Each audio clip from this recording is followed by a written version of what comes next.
Ele está no meio de nós. Proclamação do Evangelho de Jesus Cristo segundo João. Glória a vós, Senhor. Naquele tempo, muitos judeus tinham vindo à casa de Marta e Maria para a consolar por causa do irmão. Quando Marta soube que Jesus tinha chegado, foi ao encontro dele. Maria ficou sentada em casa. Então Marta disse a Jesus: Senhor, se tivesses estado aqui, meu irmão não teria morrido. Mas mesmo assim eu sei que o que pedires a Deus, Ele te concederá. Jesus lhe respondeu: teu irmão ressuscitará. Disse Marta: eu sei que ele ressuscitará na ressurreição no último dia. Então Jesus disse: eu sou a ressurreição e a vida. Quem crê em mim, mesmo que morra, viverá. E todo aquele que vive e crê em mim não morrerá jamais. Crê isto?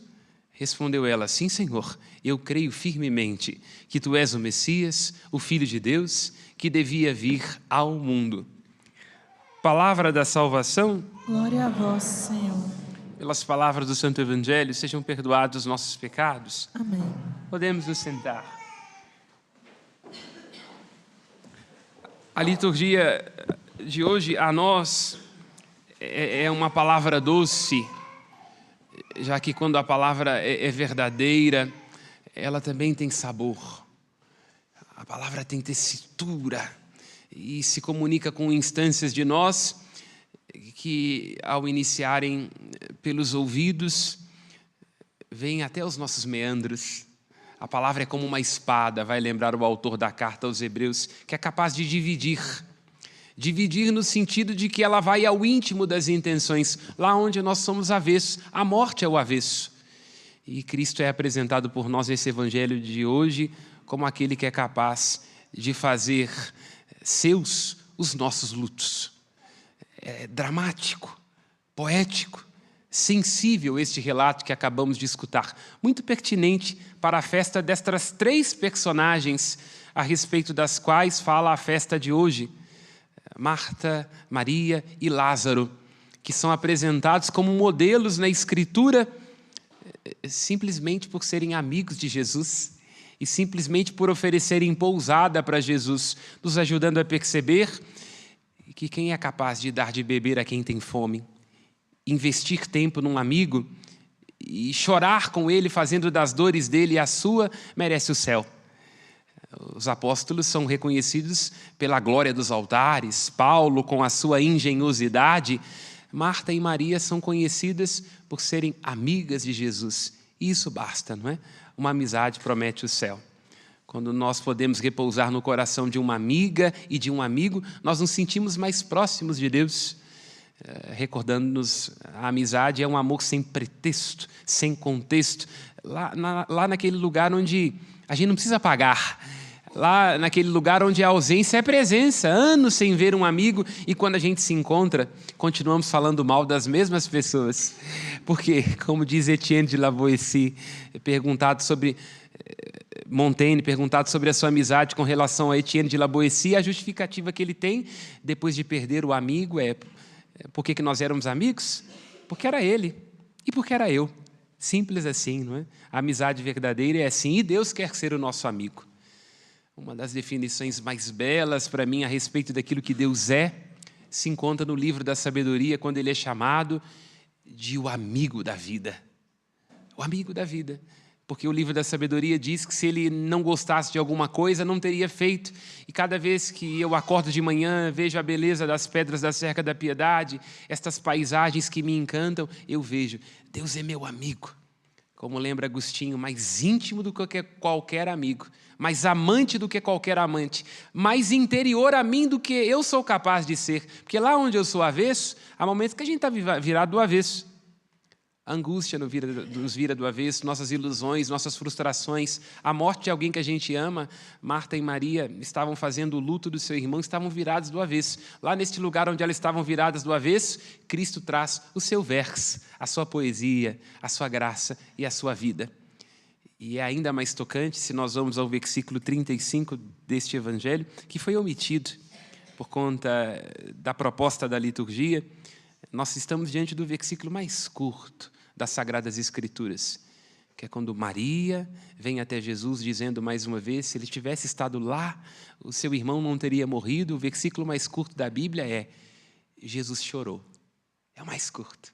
É isso, né? O próprio Deus, Criador de todas as coisas, o autor da vida, faz das dores de Marta e de Maria as suas. Ele chora, não é?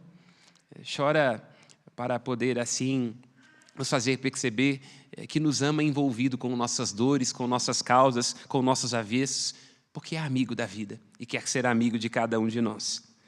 Mas vamos nos ater aqui à primeira leitura. A primeira leitura é uma proposta da carta de João, o mesmo autor do Evangelho. E João tem uma insistência no ouvir e no ver no seu Evangelho. É um dos evangelhos onde mais se fala dos sentidos. E, diferentemente de toda a Escritura, é o que mais insiste na visão. A Bíblia fala muito da escuta, João insiste na visão. Por que ele insiste na visão? Porque ele diz que aquilo que ele anuncia, aquele que ele anuncia, que é Jesus Cristo, é alguém que ele viu, ouviu e que ele tocou.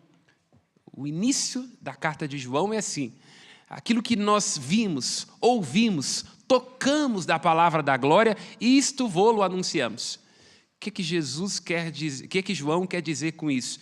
É que ele só é discípulo e só é o discípulo amado, e a motivação do seu evangelho é uma experiência de encontro que ele faz com Cristo. Encontro que envolve os sentidos, é visão, é escuta, é toque, é não se pertencer, é estar no outro. E ele é tão motivado por essa amizade, por esse amor, quer ver, quer ouvir, quer cheirar. Ele diz: nós comemos com o Cristo, que ele se põe a anunciar o Cristo. E por que ele anuncia? Porque ele quer transmitir aos outros a sua alegria, para que assim, acolhendo o seu amigo, a alegria de todos seja completa. E nós aqui nos encontramos num trecho desta carta de João, onde ele diz: amados, amemos. Todo aquele que ama nasceu de Deus e conhece a Deus. Eu, enquanto meditava este texto com o meu amigo, Jesus Cristo, conversava com ele e dizia assim: essa homilia poderia terminar na primeira palavra: amados, amemos. Por quê? Porque saber ser amado explica tudo.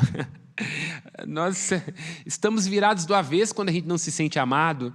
Não é tão difícil quando alguém que é a direção da nossa expectativa, que a gente valoriza, nos dá um olhar de desamor. A gente fica se perguntando: será que é a minha roupa? Será que é o meu cabelo? Será que eu não estou bem? Mas quando a gente se sente amado, acolhido, abraçado, aí a gente percorre o mundo sem se cansar, porque alguém me ama, alguém gosta de mim, minha mãe me ama, meus filhos me amam, minha esposa me ama, meu esposo me ama. A gente se sente acolhido, envolvido, embalado. Então João diz que a nota característica do seguidor de Jesus Cristo é saber-se amado. E ele diz então: amados, amemos. Olha só, é um indicativo, uma consciência de o amor nos alcançou em Jesus Cristo, e ele vai dizer aqui para frente: não fomos nós que amamos a Deus, nenhum de nós merecia isso, foi Ele que nos amou e que se entregou por nós. E ele diz: então, já que experimentamos este amor que está em nós, em nossas vísceras, este amor que é o Espírito Santo derramado em nós, como lembra o apóstolo Paulo, aí se tem um indicativo, tem que ter um imperativo. Então, amemos. Entende? Com o mesmo amor com que fomos amados os nossos avessos e alcançados pela misericórdia de Deus, nós temos que entender que somos chamados também a amar, para alcançar com o amor com que nós somos alcançados. E assim ele vai dizer: é assim que Deus nos amou. Ele enviou o seu único Filho, manifestou-o a nós, enviou para que nós tenhamos vida, e foi assim que Deus nos amou. Se nós nos amamos uns aos outros, Deus permanece conosco. Não fomos nós que amamos a Deus, mas foi Deus que nos amou e nos entregou o seu Filho único. Mas alguns versículos atrás ele diz: todo que ama nasceu de Deus e conhece a Deus. Olha só o indicativo: nos sabemos amados, que grande graça, temos em Deus e um colo, um amor que nunca se cansa. Mas esse amor é um parto. Amar tem a ver com um parto. Sempre, sempre, sempre. Não é só o amor materno. Toda vez que nós nos arriscamos a amar alguém ou a amar alguma coisa, nós teremos que ter um parto. Porque a gente começa achando que vai caminhar nessa direção. E aí o amor dos filhos vai ajudando a perceber que esse script aqui não serve para nada. Joga esse manual de normas fora. Porque filho tem dor de barriga, filho dá trabalho, aí tem que amar do jeito de cá. Aí você tem que fazer um parto da mãe. Porque você achava que ser mãe era isso aqui. Aí você fez o parto do filho, aí faz o parto da mãe. Aí eu estou do lado de cá, que maravilha, a criança ama a gente, o bebê não dá conta de ficar longe da mãe. Aí surge uma entidade diabólica chamada adolescente. Não os daqui, os outros. Aí você vai ter que virar para o lado de cá.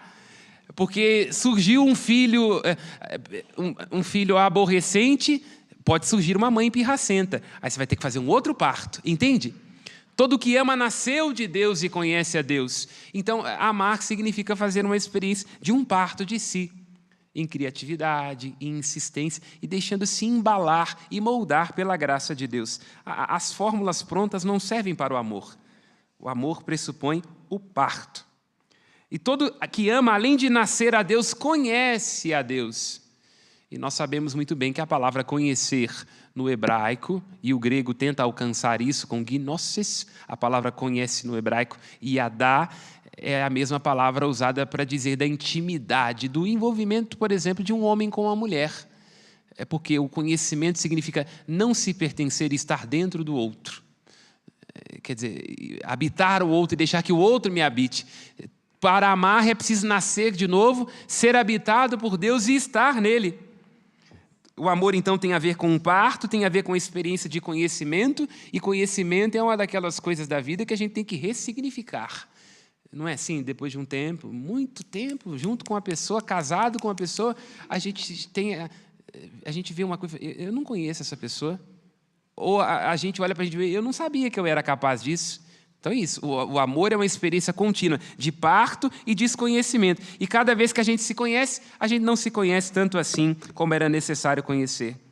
Quando João está dizendo que o amor tem a ver com nascimento e com conhecimento, ele está ajudando a perceber, e isso está no seu evangelho, nos seus escritos, que o amor é a fonte e é a origem de tudo.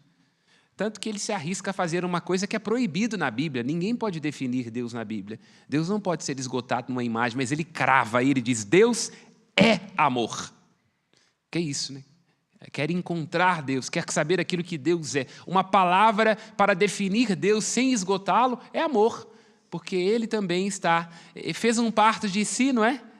Ele mesmo gerado desde toda a eternidade, se fez criança, entende isso? Deus se fez menino. Por quê? Porque amar tem a ver com fazer parto de si. Entende? O próprio Deus faz este movimento que pede de nós. Se esvazia, no grego ele tem uma kenosis, se faz criança. Aí Santo Irineu vai dizer, por que é que o verbo se encarna? Ele se encarna para ensinar Deus a viver no meio dos homens e para ensinar os homens a conviver com Deus, entende? Ele quis aprender o que significa ser homem, sofrer como homem, chorar como homem, morrer como homem, porque o amor envolve necessariamente um parto. E nós somos amados neste parto, e ele nos convida também, nós, a fazermos o parto do amor uns com os outros. Nisso consiste o amor. Não fomos nós que amamos a Deus, mas foi Deus que nos amou primeiro. E esta nota deste indicativo é muito importante, porque tem gente que acha que amor é alguma coisa que a gente tem que lutar para conquistar. A amizade, sim. Os nossos contratos, sim. Nós temos que manter e cumprir as regras. O amor de Deus, não. É uma coisa que Ele dá de graça, né? Porque para colocar na ponta do lápis, nenhum de nós mereceria ser amado por Deus. Então, nisso consiste o amor. Não fomos nós. Eu sou tão católica, eu sou tão santa, eu faço todas as novenas, eu sou padre, eu sou bispo, eu desde que eu sou criança. Não fomos nós que amamos a Deus, entende? Foi Ele que nos amou. O amor de Deus é tão paradoxo, é tão avesso, que o primeiro a entrar no céu é um ladrão. Então há espaço para os políticos de Brasília. Corta isso aí, pelo amor de Deus. Não. O que quer dizer isso é que a misericórdia de Deus não tem limite. Ela não tem limite. Ela nos alcança no nosso avesso, porque não fomos nós que amamos a Deus. Então Deus está nos ensinando. Primeiro, tomamos consciência desse indicativo e temos que amar também assim, deixando que Deus ame em nós. Porque o amor só pode ser divino, nenhum de nós somos egoístas, autocentrados, ensimesmados, não queremos fazer um parto de nós, temos que pedir muita graça para aprender a amar. O amor é inevitavelmente um paradoxo, uma vez, um risco e uma revolução. Sempre. O amor é inevitavelmente um paradoxo, uma aposta, um risco, um avesso e uma revolução. Se você não acredita em mim, pergunte para quem já é mãe e avó e quem já está casado há muito tempo, que ela vai te explicar direitinho o que o tio está querendo dizer. Ninguém jamais viu a Deus, diz João. Olha que coisa interessante. Ele diz, ninguém jamais viu a Deus desde toda a eternidade. Mas ele diz, se nós nos amamos uns aos outros, Deus permanece conosco. Olha que coisa interessante. Ele diz, ninguém jamais viu a Deus em condições normais. Mas, na medida em que nós amamos, a gente vê Deus.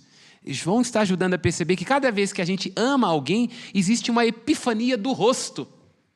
O que é uma epifania? É uma manifestação. O divino, Deus se manifesta na sua essência, na sua máxima potência quando nós amamos. Ninguém viu a Deus.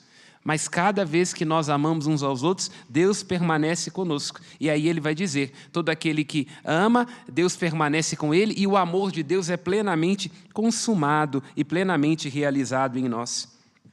Temos que deixar que esta verdade fecunde os nossos corações. Porque a gente tem que se perguntar onde é que a gente pode ver Deus. Repito, vemos Deus no avesso, no paradoxo, no detalhe, vemos Deus no luto, vemos Deus no rosto. Porque se Deus é amor, e todo aquele que ama nasce de Deus e conhece a Deus, enxergamos Deus, percebemos Deus, acolhemos Deus, quando somos rosto de Deus e reconhecemos no rosto do outro uma manifestação da graça de Deus. Porque João vai dizer, nesta sua mesma carta, se alguém diz que ama a Deus, a quem não vê, e não é capaz de amar aquele a quem vê, é mentiroso. Porque às vezes a gente leva esse negócio de amar o próximo muito a sério. A gente acha que o próximo é sempre o outro, né? Não é amar o meu esposo, a minha esposa, é o próximo. Não é amar o meu vizinho, é o próximo. João está dizendo, não. Para amar e para ver a Deus, para permanecer em Deus, para nascer de novo, é preciso ser capaz de perceber que o outro é uma manifestação e uma epifania do amor de Deus. Vamos suplicar a Deus, minhas irmãs, meus irmãos, esta graça. Assim como Jesus viu no rosto de Marta, de Maria e de Lázaro o amor, e ali foi capaz de permanecer, permanecia na casa, permanecia na amizade, também temos que pedir a Deus a graça da perseverança em um amor que é parto, que é conhecimento e um amor que nos faz enxergar. Não ficar enxergando, buscar ver a Deus assim de uma maneira etérea, nos nossos ritos e nas nossas ilusões, mas ver concretamente quando Deus se faz rosto. E às vezes um rosto carrancudo, né? Quem é que não tem uma vizinha que não faz a gente desconfiar de que, na verdade, ela não é um projeto de Deus, mas um rascunho? Louvado seja nosso Senhor Jesus Cristo. Para sempre seja louvado. Aos céus as nossas preces.